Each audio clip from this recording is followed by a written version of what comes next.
మూతబడిన పరిశ్రమలను ఎంకరేజ్ చేయడం ద్వారా ఎంతో ఉపాధిని కూడా కల్పించారు. Ladies and gentlemen, let me also mention the revival is a part of Prime Minister's mission to make farmers of the region and the country as a whole. For establishment of revival projects are PSUs, FCIL, NFL and EIL, and along with our contribution from GAIL, Telangana government and HTAS consortium has joined hands together. We now move on to the historic moment. May I now request the Honorable Prime Minister to officially unveil the plug and dedicate RFCL to the nation. మనమంతా ఎంతో హర్షించదగ్గ సమయం రానే వచ్చింది. Ramagundam fertilisers and chemicals లిమిటెడ్ని గౌరవనీయులైన ప్రధాని శ్రీ నరేంద్ర మోదీ గారు అందించేసి జాతికి అంకితం చేయబోతున్న శుభతరుణం.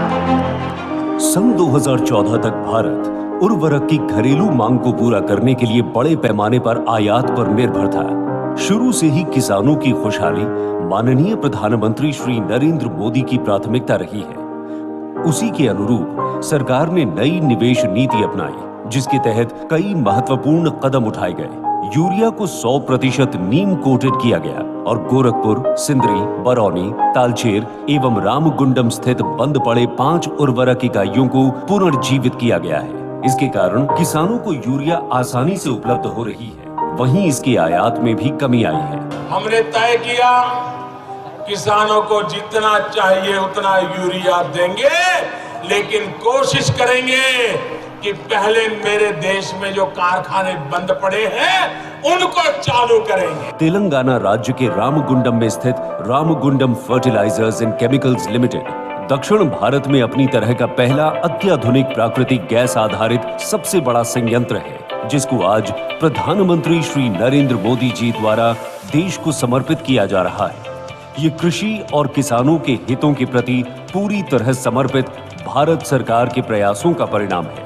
RFCL द्वारा हर साल 12,70,000 मैट्रिक टन नीम कोटेड यूरिया उत्पादित किया जाएगा। 5 यूरिया संयंत्रों के पुनरुद्धार के पश्चात 63,50,000 मैट्रिक टन यूरिया का उत्पादन होगा, जिससे देश में यूरिया आयात पर निर्भरता कम होगी। RFCL, national fertilizers limited, engineers India limited, fertilizer corporation of India limited, Telangana राज्य सरकार, गेल इंडिया लिमिटेड और HTAS कंसोर्शियम की संयुक्त उद्यम है। 6,300 करोड़ रुपए से अधिक की लागत से निर्मित RFCL ऊर्जा बचत के लिए HTER प्रौद्योगिकी आधारित बड़ी क्षमता वाले सिंगल ट्रेन यूरिया संयंत्रों में से एक है। इसका 140 मीटर ऊंचा प्रिलिंग टावर सर्वोत्तम गुणवत्ता वाले प्रिल्स के उत्पादन को सुनिश्चित करता है। पूरी तरह से स्वचालित बैगिंग और ट्रक लोडिंग सुविधा। 32 मेगावाट के कैप्टिव पावर प्लांट के साथ ये संयंत्र कुशल कर्मियों द्वारा प्रबंधित किया जाता है। इस प्लांट से नौजवानों और स्थानीय लोगों के लिए प्रत्यक्ष और अप्रत्यक्ष रूप से रोजगार के अनेक अवसर भी उपलब्ध होंगे। RFCL टाउनशिप में 400 से अधिक परिवारों को निवास के साथ स्कूल, खेल का मैदान, स्वास्थ्य केंद्र जैसी सुविधाएं उपलब्ध हैं।